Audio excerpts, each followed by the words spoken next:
সুপ্রিয় দর্শক, এই মুহূর্তে আমি আছি কুমিল্লা জেলার বুড়িচং উপজেলার ঐতিহ্যবাহী কংসনগর বাজারের পশ্চিম পাশে। আর এটি হচ্ছে মিত্রাফ মসজিদের কাছে। কুমিল্লার দুঃখ বলা হয় গুমতি নদীকে, আর গুমতি হচ্ছে মেঘনার উপনদী।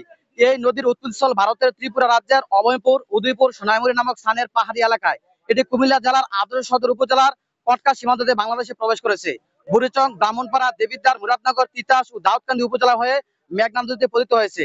বাংলাদেশের অংশে নদীটির দৈর্ঘ্য 83 কিলোমিটার। এক সময় নদীটাকে কুমিল্লার দুঃখ বলা হলেও বর্তমানে নদীর উভয় তীরে বাঁধ থাকার ফলে তা কৃষি ও সেচ কাজের সুফল বয়ে এনেছে। গোমতী নদীর পানি গত 40 বছরের ইতিহাসকে ছাড়িয়ে গেছে। ভারতের ত্রিপুরায় অবস্থিত ডম্বুর হাইড্রোলিক পাওয়ার প্রজেক্টের বা ডম্বুর গেট খুলে দেওয়া হয়েছে। সর্বশেষ 1993 সালে ভারত এই গেট খুলে দিয়েছিল।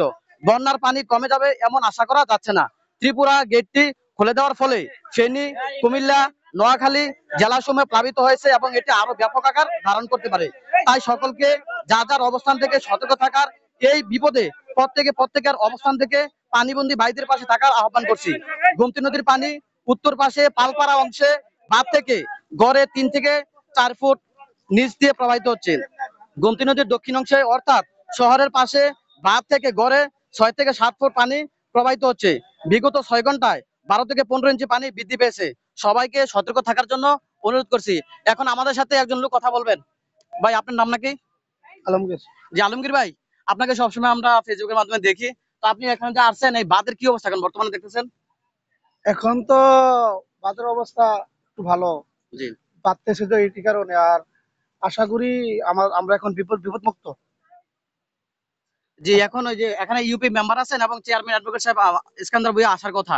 এখন প্রশাসনকে জানানো হয়েছে, প্রশাসন কি কিছু বলছে আপনাদের কাছে? প্রশাসন আমাদেরকে এখন কিছু বলে নাই। এখন বাজার সেক্রেটারি মিজানুর রহমান আছে, আর মেম্বার সাহেব আছে, ইকবাল মেম্বার। জি জি জি, আপনারা দেখতে পাচ্ছেন এখন স্থানীয় যারা যুবক আছে, স্থানীয় যারা লোক আছে, তারা ইতিমধ্যে কাজ করতেছেন। আর আপনাদেরকে বিভিন্ন দিকে যে আপডেট আছে আমরা অবশ্যই আপনাদের জানাবো। এখানে রাস্তা যারা স্থানীয় আছে অবশ্যই এখানে ভিড় জমাচ্ছে, এই কারণে আরো ক্ষতি হচ্ছে।